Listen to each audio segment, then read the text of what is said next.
Well, first of all, congratulations on yet another score that the indie film world is going crazy over. Thank you. Uh, it must be like oddly fulfilling to know that, a lot of times smaller films don't have the score that people latch themselves onto. And, this is nothing against like Hans Zimmer. He's a genius, but he's making big things. He has a budget that's pretty much whatever I need, and I'll let you know when I'm done. And that's great, and kind of cool for, composers to be at that position. But I feel like you and David don't necessarily have that kind of unlimited resource. So there's something about watching and in your case, hearing someone do a lot with a little, and it just always feels so organic to what you guys are doing. So I'm just sort of curious, when does the partnership start? Well, thank you, Joey. It's really easy to work with David most of the time. Um, we we tend to see things the same way. So in the sense of our working relationship, I I don't know if it ever really has stopped since we started working together. I've done the music for all of his films, and there have certainly been breaks in between, and I've worked on other things. But I'm always, I don't know, it's like my brain's always turned on for musical things, and he gives me so much inspiration, and he seems really interested in trying new things in all aspects of film, but also musically speaking. So it's like every time a new film of his comes around, I know he's sending me on a new adventure. Oh yeah. So I don't know. I feel like we've always got something on the back burner. Yeah. And they always feel like movies that like need is the wrong word, but like cater to a good score. Eighth and Body Saints, you can kind of hear what it would, not necessarily what you guys did, but like a sound for that kind of movie. You if someone tells you what that movie's about, you start to hear a sound. A ghost story, there's a lot of silence, but there's also the perfect amount of music. And obviously Green Knight is, you need like limited yet epic.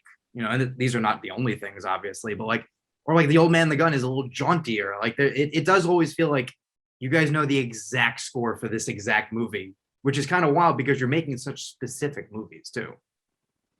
There's a lot of conversation back and forth about instrumentation, about how much score is needed. We both like it when there's some silence. Yeah. In films, and he doesn't write a whole lot of dialogue, so there's plenty of room for silence, but then there's also plenty of room for music to be up front. So when I'm working on music for his films, I also feel like he's not afraid of the music being very present, and that gives me a sort of freedom to explore melody in a way that I might not for a film where the music needs to be more in the background. Yeah. I mean, and those other works are still great. Like I personally, I know like almost no one saw it, but Tumbledown is a great movie with really awesome music. And that seems like it would be really hard to do because you need it to feel like it's part of not necessarily the music of the character in the movie, but that it feels like the same sort of vibe. Like you seem to rise to challenges in a way that I feel like you don't get enough credit for. Thanks, Joey. I think that because of who I am and my background, like I studied playwriting in school, not music, but I took violin lessons all the way since I was a little kid. So because I have this musical background with two musician parents, but then I have this real interest in storytelling and character arc and plot points and story structure, it seems like my brain is really well suited for looking at visual images and having music pop into my head that feels like it would fit the story that I'm seeing. Yeah, that's the thing that boggles my mind because I don't have a musical bone in my body. I have two guitars and they look very nice on my wall because First time I tried it, I broke a string, I cursed at it, and I put it away. Like it wasn't meant to be. But you know, I write pretty quickly. Like I do reviews quicker. Maybe that's because they're crappy, but like I do them pretty quickly. Like words come to me easily. And when someone can sort of see music, I'm just sort of jealous. Like, if David comes and tells you what the next movie is going to be, you may not have even read the script yet, but I imagine you can start to see like, okay, I know like the broad scope of what I want to do, and we'll work together on doing it. And that's just it's a creative thing that I can't understand, so I appreciate it. I feel like even more. Well, I think for The Green Knight, it might have been before I had a script, or it was definitely before they started shooting. We were talking about the film, and I had already made a list of instruments that I wanted to include in the film, which all ended up in it. David and I talked, and I was like, I have an idea for a recorder quartet and this Swedish medieval instrument called a nyckelharpa, and I want there to be a choir. And he said, I want there to be some really big synths, and that's all in there. And yeah, it just stuff starts showing up in my brain if it's a story in which anyway I have some kind of attachment or connection or fascination. Yeah. I want to talk more about Green Knight in a second specifically because I think it is your best score. And that was the movie that I was sort of dreading because I'm not a big fantasy guy and I love David's work. So I was like, I trust him to do it. But I'm also like, I don't like Lord of the Rings and things like that. So like I wasn't starting from the same spot.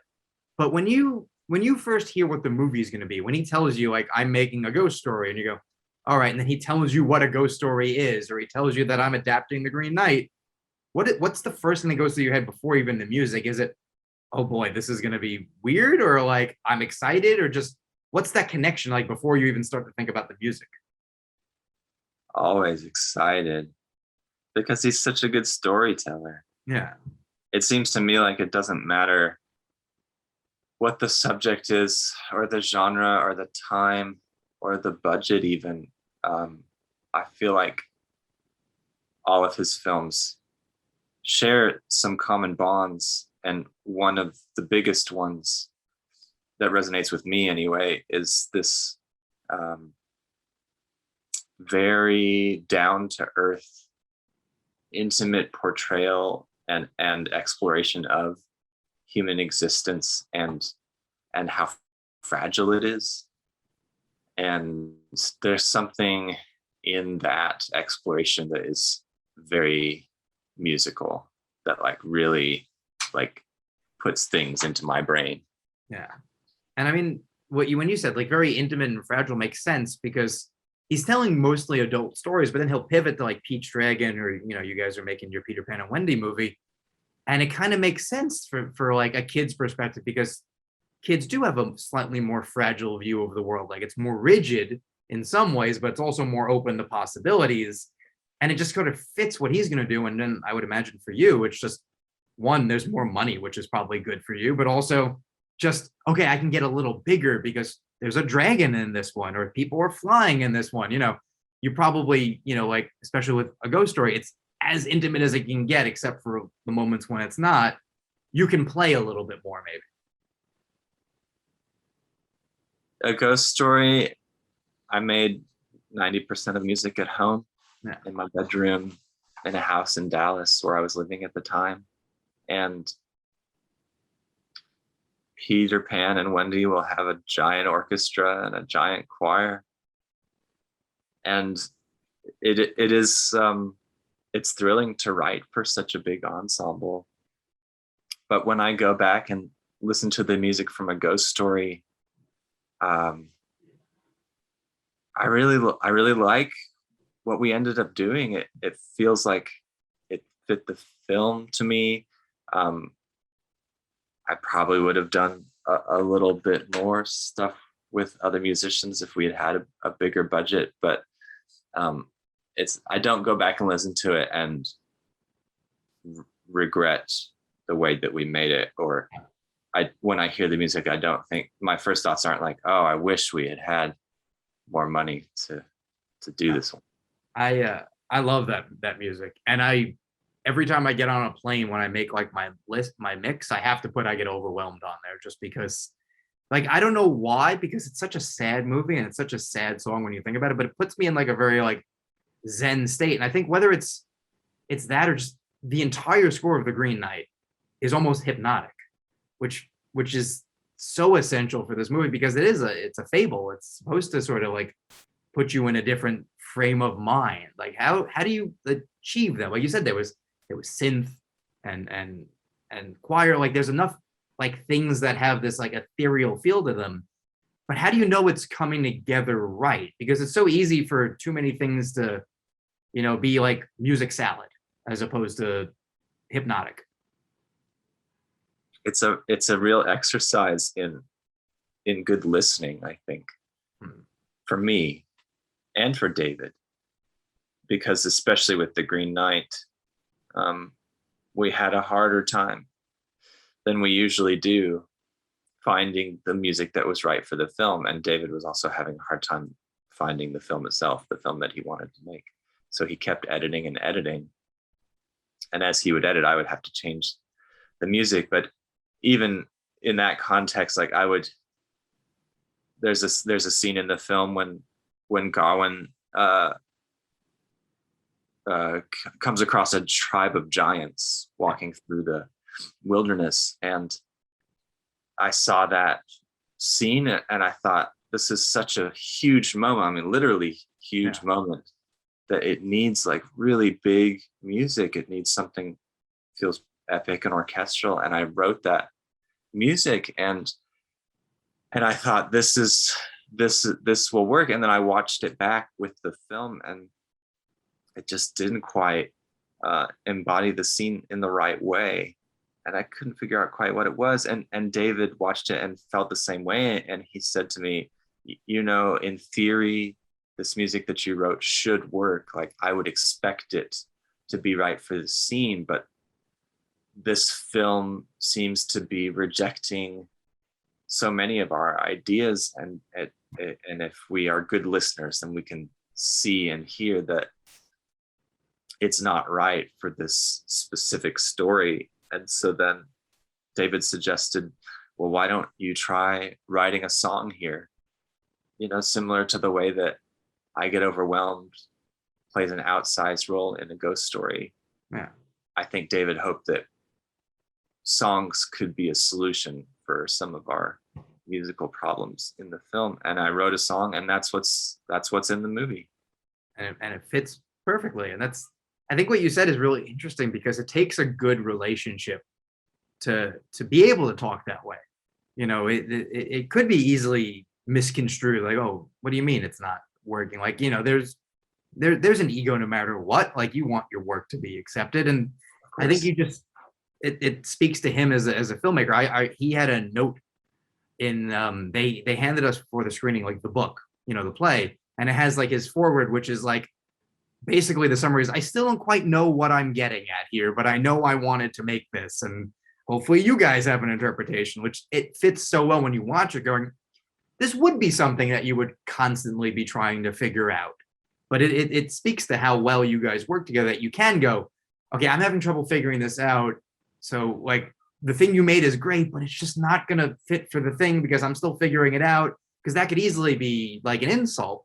But I've heard that happen with other filmmakers, and it's just about having the right touch. Like Denis Villeneuve told us at like an event for, I think it was Sicario, he was working on Arrival at the time, and he was getting pieces of the score, and he was saying like, I love what I'm getting, but it's not what I need yet. So you have to just be able to say like, no, this is wonderful work, you're doing great, but I just can't explain what I need yet. It sounds like dating, but it's like, it's not you, it's me. Just keep following this and we'll get there. It speaks to having a good working relationship, which is an underrated quality. He's I think his greatest gift is as a collaborator. He allows other people that he's working with to inject their own ideas into the process. He wants people to be involved in that way, and for their own personalities to shine through and he knows how to coach people into giving their best. I've seen him work with actors. He asks actors to do what's in the script, and then he'll have them improvise a bit. Most of the time, the improv is what ends up in the film, because it feels a little bit more natural to who those actors are, what their personalities are, and what their version of what should be said might actually be said. I mean, it's not maybe not so much like that with The Green Knight, because so much of the language is historically different from the way that Deb's great, but I don't know if he knows the vernacular for every version of that sentence. Yeah. But then, especially with children, he's got some kind of wizard's hat when it comes to working with children and getting great performances out of younger actors. It's such a gift. Yeah, and I mean the collaborative aspect like seems to filter through everyone. Like obviously he's worked with Casey Affleck a few times, and then Casey goes and makes a movie, and guess who does the score? Like there's a teamwork that comes to it. So that's like you said, it's just the way he works with people is as much what makes him great as just being a talented filmmaker. You know, there are plenty of talented filmmakers that are jerks, and it doesn't, you can tell eventually that wanes. And why are you working with different, you don't have to say, you never have the same DP, you never have the same editor. Oh, because you're an asshole to everyone. And that's not like, this should be fun. Like everyone on a set is basically doing their dream job. So like, why be a yeller and a screamer? Why not be like, you know, I love Kevin Smith, and I know like he's not everyone's favorite filmmaker, but he's like, we're getting to make a movie, guys. Like this is great. Like everyone should be delighted. There's something to that, I think.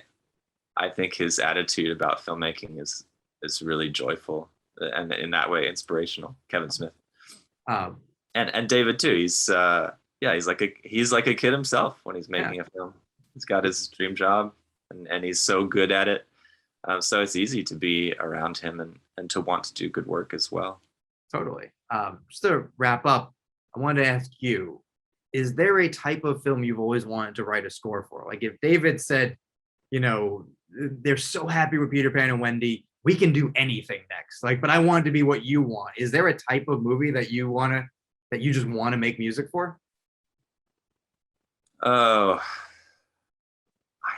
I feel like I keep getting to do that. Yeah. Over and over again. People keep giving me all the best stories to work on. Is there something that I want to do that I haven't done?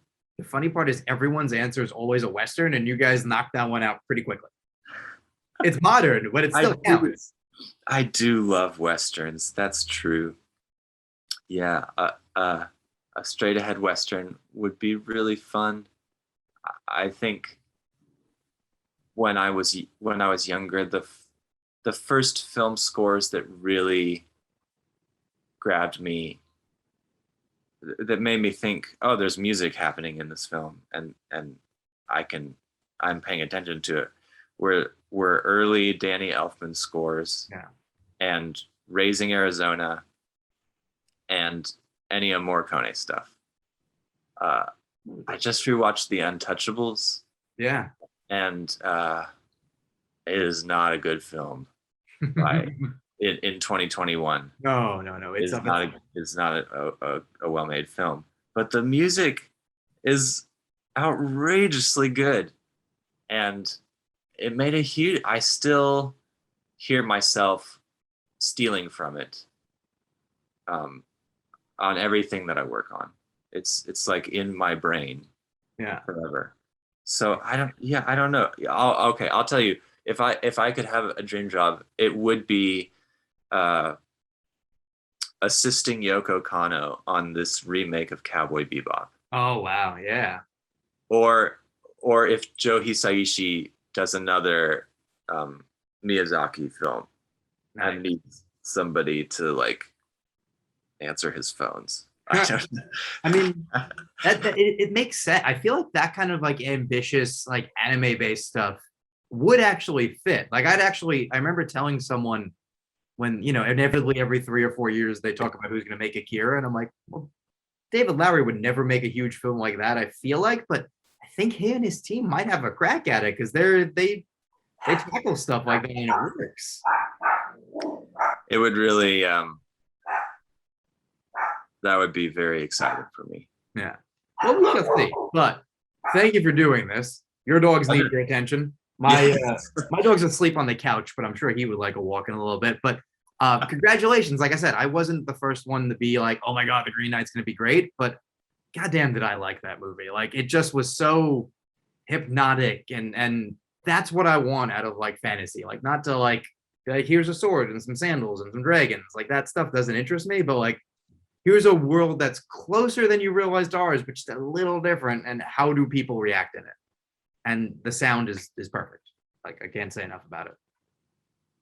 Thank you, Joey. I'm really happy with what we made. It was a long road to get there, and it's very gratifying to be on the other side of it and look back and think that feel like we got it as close to right as can be gotten. Oh yeah, I don't think there's a better version of this movie to be made, and that is saying something, because there's always a better version of a movie, whether it's you or someone else, but especially this kind of challenging thing, I think this is the version, and that's saying something.